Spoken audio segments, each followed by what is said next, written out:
சிறுகடிக்க ஆசை சரியில்லை. டுடே எபிசோடில் நம்ம அசோசியேஷனில் போயிட்டு ரோகிணி விஜய் மேலே கம்ப்ளைண்ட் கொடுக்குறாங்க.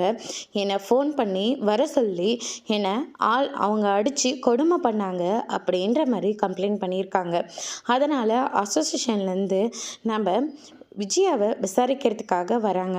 நானும் அடிக்கவே இல்லைன்னு சொல்லி சாதிச்சிட்ருக்காங்க நம்ம விஜயா. அதுக்கடுத்து தான் அண்ணாமலை இருந்துட்டு உண்மையை சொல்லு விஜயா, நீ ஆளை வச்சு ரோகிணி அடிச்சியா அப்படின்னு சொல்லிட்டு கேட்ட உடனே, நான் அவளை அடிக்கவே இல்லைங்க, அவள் தேவையில்லாமல் பொய் சொல்லிக்கிட்டு இருக்கா, என் மேலே அபாண்டமாக பழி போடுறாங்க அப்படின்ற மாதிரி சொல்லிடுறாங்க. அதுக்கடுத்து தான் மீனா இருந்துட்டு, ஆமாங்க, ஏற்கனவே இவ பேசாத பொய்யா இப்போ கூட அத்தை மேலே பழி போட்டிருக்கலாம்ல அப்படின்ற மாதிரி மீனா சொன்ன உடனே, ஆமாம் மீனா, நான் இவளை அடிக்கவே இல்லை, இவ தேவையில்லாமல் என் மேலே பழி போடுறா அப்படின்ற மாதிரி சொல்கிறாங்க. அதுக்கடுத்து தான் பார்த்திங்கன்னா, பாதிக்கப்பட்டவங்களே பேசினா எல்லாத்துக்கும் சரியாக தான் இருக்கும் அப்படின்னு சொல்லிட்டு ரோகிணியை வர சொல்லி அவங்க வாயால் சொல்கிறாங்க. என்னை மனோஜ் ஃபோன் பண்ணி ஷோரூமுக்கு வா அப்படின்னு சொல்லிட்டு மெயில் பண்ணார். நானும் போனேன். அங்கே போனால் ஆண்டி இருந்தாங்க.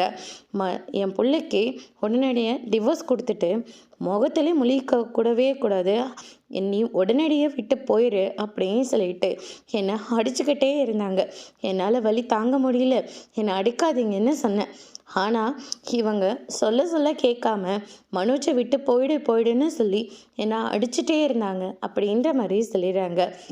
இதை கேட்டோன்னு விஜயா இருந்துட்டு இவ போய் சொல்கிறாங்க, நான் இந்த பூசாரி அம்மாவை அனுப்பிவிட்டால அந்த ஒரு கோவத்தில் தான் இவளை நான் அடிக்கிறதுக்காக ஆள் செட் பண்ணேன், மற்றபடி நான் இவளெல்லாம் அடிக்கவே இல்லை அப்படின்ற மாதிரி சொல்கிறாங்க.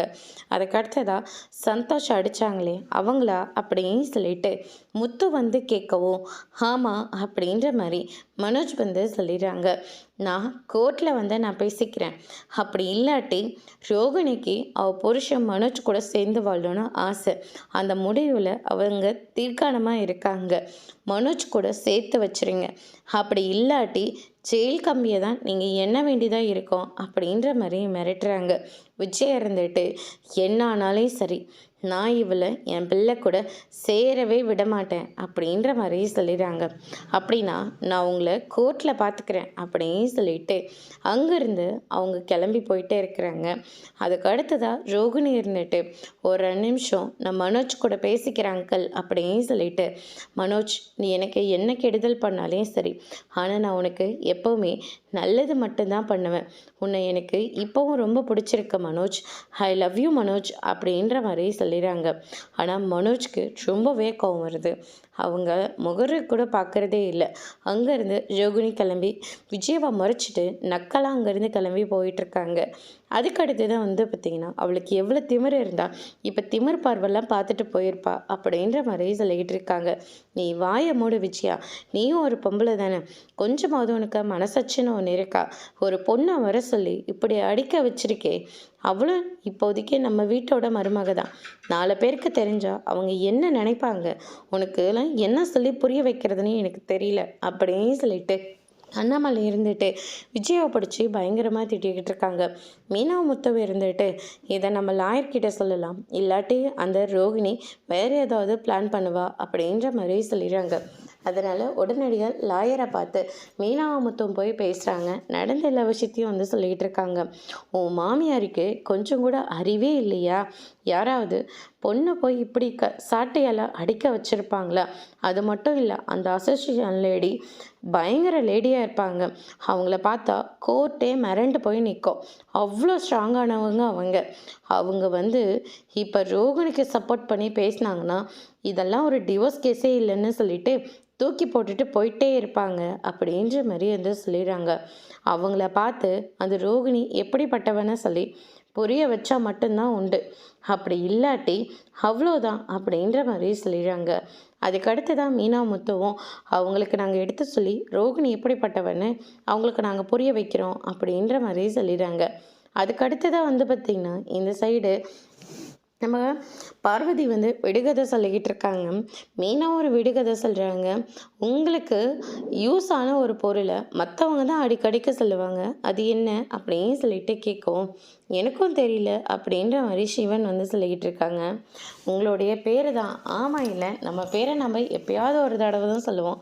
ஆனால் நம்மளுடைய பேரை அடுத்தவங்க தானே அதிகமாக சொல்லி பழக்கம் அப்படின்ற மாதிரி பார்வதி வந்து சொல்லிடுறாங்க. காலிங் பெல் வேறு அடிச்சுக்கிட்டே இருக்குது, கண்டிப்பாக உன் மாமியாராக தான் இருக்கணும் அப்படின்னு சொல்லிட்டு போயிட்டு பார்க்குறாங்க. மீனா கோட், அங்கே லாயரை பார்க்க போனீங்களே என்னாச்சு அப்படின்னு சொல்லிட்டு கேட்கவும், அறிவு இருக்கா? அந்த மாதிரிலாம் பேசினா இவங்க நம்மளை தான் தப்பாக நினைப்பாங்க, பேசாமல் மாற்றிட்டு சொல்லிட வேண்டியதுதான். எல்லாத்த அவங்க அந்த அசோசியேஷன் லேடியை பார்த்து பேச சொல்லியிருக்காங்க அப்படின்ற மாதிரி சொல்லிட்டு அங்கேருந்து கிளம்பிடுறாங்க. சிந்தாமணி வராங்க. நானும் நடந்த எல்லா விஷயத்தையும் கேள்விப்பட்டேன் மாஸ்டர். அவங்களுக்கு கொடுக்க வேண்டியது கொடுத்தா கண்டிப்பாக சைலண்ட்டாக இந்த கேஸ்லேருந்து விலகி போயிடுவாங்க. ஒரு 10,000 ரூபாய் கொடுக்கலாமா? இல்லை இல்லை, 1,00,000 தான் கொடுக்கணும் அப்படின்ற மாதிரி சொல்கிறாங்க.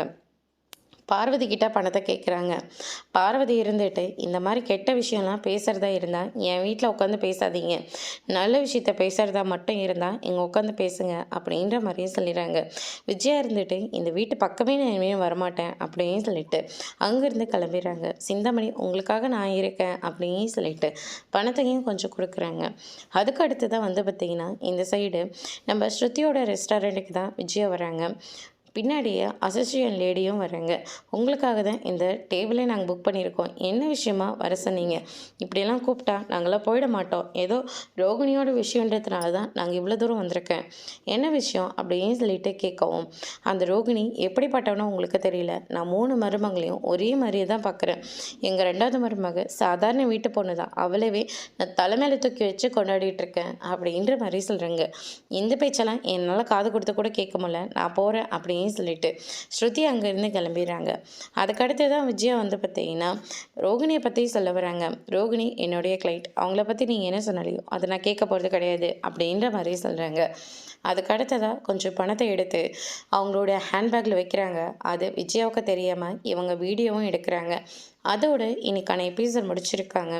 இனி சிறகடிக்க ஆசையில் அடுத்தடுத்து என்னெல்லாம் நடக்க போகுதுன்றதை வெயிட் பண்ணி பார்க்கலாம். தேங்க்யூ.